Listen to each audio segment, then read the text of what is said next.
परिवर्तन संसार का नियम है। समय के साथ संसार में हर चीज परिवर्तन के नियम का पालन करती है। सत्य कभी दावा नहीं करता कि मैं सत्य हूँ, लेकिन झूठ हमेशा दावा करता है कि सिर्फ मैं ही सत्य हूँ। नर्क के 3 द्वार हैं: वासना, क्रोध और लालच। किसी का अच्छा ना कर सको तो बुरा भी मत करना, क्योंकि दुनिया कमजोर है, लेकिन दुनिया बनाने वाला नहीं।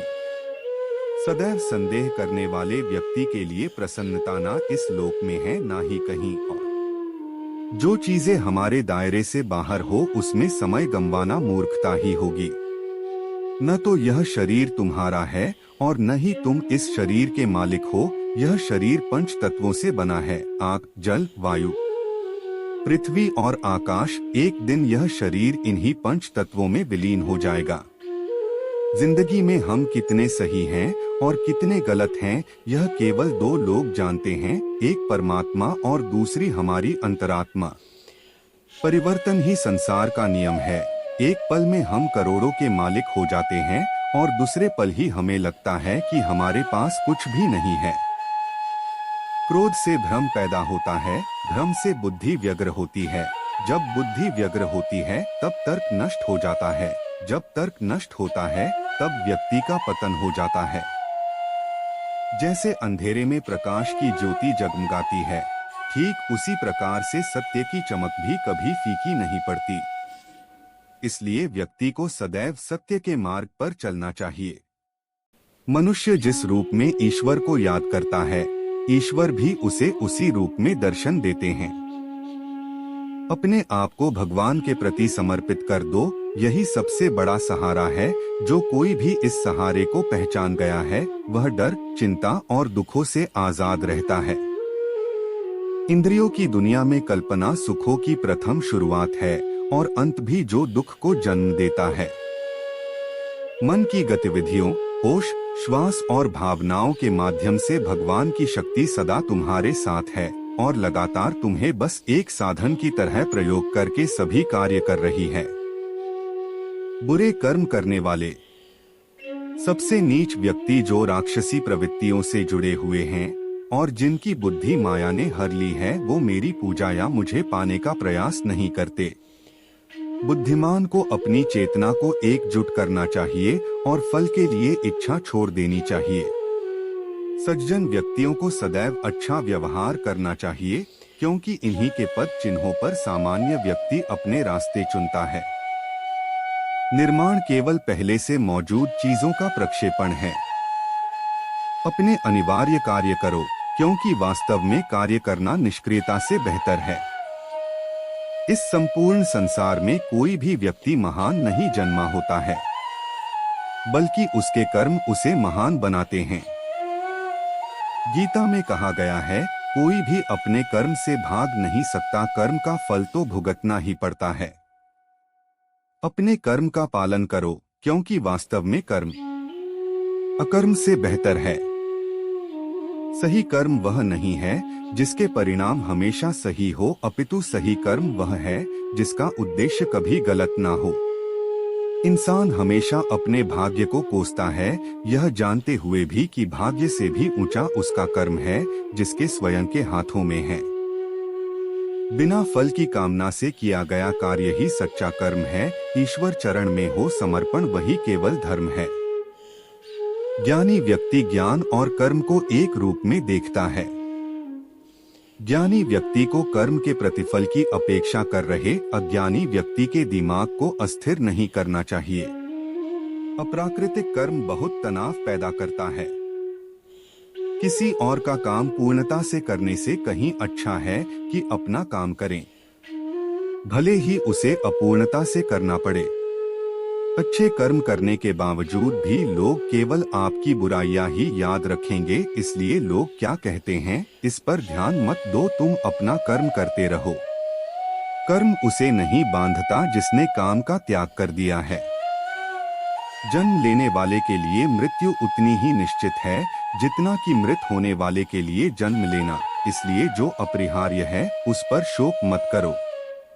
आत्मा किसी काल में भी न जन्मता है और न मरता है, और न यह एक बार होकर फिर अभाव रूप होने वाला है। आत्मा अजन्मा, नित्य, शाश्वत और पुरातन है। शरीर के नाश होने पर भी इसका नाश नहीं होता। जैसे मनुष्य जीर्ण वस्त्रों को त्याग कर दूसरे नए वस्त्रों को धारण करता है, वैसे ही देही जीवात्मा पुराने शरीरों को त्याग कर दूसरे नए शरीरों को प्राप्त होता है। जो आत्मा को मारने वाला समझता है और जो इसको मरा समझता है, वे दोनों ही नहीं जानते हैं, क्योंकि यह आत्मा न मरता है और न मारा जाता है। वह जो मृत्यु के समय मुझे स्मरण करते हुए अपना शरीर त्यागता है, वह मेरे धाम को प्राप्त होता है, इसमें कोई संशय नहीं है। लोग आपके अपमान के बारे में हमेशा बात करेंगे। सम्मानित व्यक्ति के लिए अपमान मृत्यु से भी बदतर है। वह जो इस ज्ञान में विश्वास नहीं रखते, मुझे प्राप्त किए बिना जन्म और मृत्यु के चक्र का अनुगमन करते हैं। मैं ऊष्मा देता हूँ, मैं वर्षा करता हूँ और रोकता भी हूँ, मैं अमरत्व भी हूँ और मृत्यु भी। व्यक्ति जो चाहे बन सकता है, यदि वह विश्वास के साथ इच्छित वस्तु पर लगातार चिंतन करे। जब वे अपने कार्य में आनंद खोज लेते हैं, तब वे पूर्णता प्राप्त करते हैं। याद रखना, अगर बुरे लोग सिर्फ समझाने से समझ जाते तो बांसुरी बजाने वाला भी कभी महाभारत होने नहीं देता। जो बीत गया उस पर दुख क्यों करना, जो है उस पर अहंकार क्यों करना, और जो आने वाला है उसका मोह क्यों करना। हमारी व्यर्थ की चिंता और मन का भय एक ऐसा रोग होता है जिससे हमारी आत्मीय शक्ति बिखर जाती है। हर व्यक्ति का विश्वास उसकी प्रकृति के अनुसार होता है। जो इंसान किसी की कमी को पूरी करता है, वो सही अर्थों में महान होता है। जो हुआ वह अच्छे के लिए हुआ है, जो हो रहा है वह भी अच्छे के लिए ही हो रहा है, और जो होगा वह भी अच्छे के लिए ही होगा। हे पार्थ, मैंने और तुमने अपने कर्तव्यों को निभाने के लिए धरती पर कई अवतार लिए हैं, लेकिन मुझे याद है और तुम्हें नहीं। मेरे लिए ना कोई घृणित है ना प्रिय, किंतु जो व्यक्ति भक्ति के साथ मेरी पूजा करते हैं, वो मेरे साथ हैं और मैं भी उनके साथ हूँ। मनुष्य अपने हृदय से जो दान कर सकता है, वो अपने हाथों से नहीं कर सकता, और मौन रहकर जो कुछ वो कह सकता है, वो शब्दों से नहीं कह सकता। प्रत्येक बुद्धिमान व्यक्ति को क्रोध और लोभ त्याग देना चाहिए, क्योंकि इससे आत्मा का पतन होता है। मैं उन्हें ज्ञान देता हूँ जो सदा मुझसे जुड़े रहते हैं और जो मुझसे प्रेम करते हैं। मैं सभी प्राणियों को समान रूप से देखता हूँ, ना कोई मुझे कम प्रिय है ना अधिक, लेकिन जो मेरी प्रेम पूर्वक आराधना करते हैं, वो मेरे भीतर रहते हैं और मैं उनके जीवन में आता हूँ। सब धर्मों का परित्याग करके तुम एक मेरी ही शरण में आओ। मैं तुम्हें समस्त पापों से मुक्त कर दूंगा, तुम शोक मत करो। प्रबुद्ध व्यक्ति सिवाय ईश्वर के किसी और पर निर्भर नहीं करता। मेरी कृपा से कोई सभी कर्तव्यों का निर्वाह करते हुए भी बस मेरी शरण में आकर अनंत अविनाशी निवास को प्राप्त करता है। हे अर्जुन, केवल भाग्यशाली योद्धा ही ऐसा युद्ध लड़ने का अवसर पाते हैं जो स्वर्ग के द्वार के समान है। भगवान प्रत्येक वस्तु में है और सबके ऊपर भी। मुक्ति का मुख्य द्वार केवल भगवत भक्ति ही है, जिसे सभी को स्वीकार करना चाहिए। ईश्वर ने हमें जो कुछ भी दिया है वही हमारे लिए पर्याप्त है, और यही एक अटल सत्य भी है। संयम, सदाचार, स्नेह एवं सेवा ये गुण सत्संग के बिना नहीं आते। बुद्धिमान व्यक्ति का मुख सुख में आनंद नहीं लेता। वह व्यक्ति जो सभी इच्छाएं त्याग देता है और मैं और मेरा की लालसा और भावनाओं से मुक्त हो जाता है, उसे अपार शांति की प्राप्ति होती है। जो व्यक्ति आध्यात्मिक जागरूकता के शिखर तक पहुंच चुके हैं, उनका मार्ग है निस्वार्थ कर्म। जो भगवान के साथ संयोजित हो चुके हैं, उनका मार्ग है स्थिरता और शांति। जो मन को नियंत्रित नहीं करते, उनके लिए वह शत्रु के समान कार्य करता है। मन अवश्य ही चंचल होता है, लेकिन उसे अभ्यास और वैराग्य के माध्यम से वश में लाया जा सकता है। जो लोग परमात्मा को पाना चाहते हैं, वह ब्रह्मचर्य का पालन करते हैं। जो कार्य में निष्क्रियता और निष्क्रियता में कार्य देखता है वह एक बुद्धिमान व्यक्ति है। मैं धरती की मधुर सुगंध हूँ, मैं अग्नि की ऊष्मा हूँ, सभी जीवित प्राणियों का जीवन और सन्यासियों का आत्मसंयम हूँ। तुम उसके लिए शोक करते हो जो शोक करने के योग्य नहीं है, और फिर भी ज्ञान की बातें करते हो। बुद्धिमान व्यक्ति ना जीवित और ना ही मृत व्यक्ति के लिए शोक करते हैं।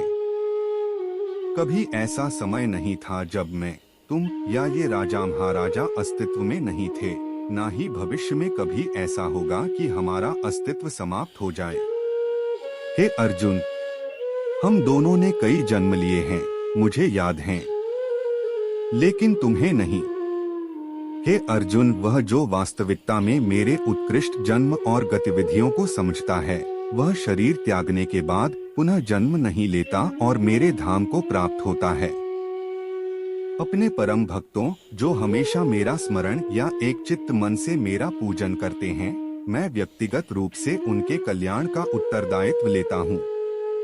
कर्म योग वास्तव में एक परम रहस्य है। जो मनुष्य अपने मन को नियंत्रित नहीं कर पाता, उसका मन उसके लिए शत्रु के समान कार्य करता है।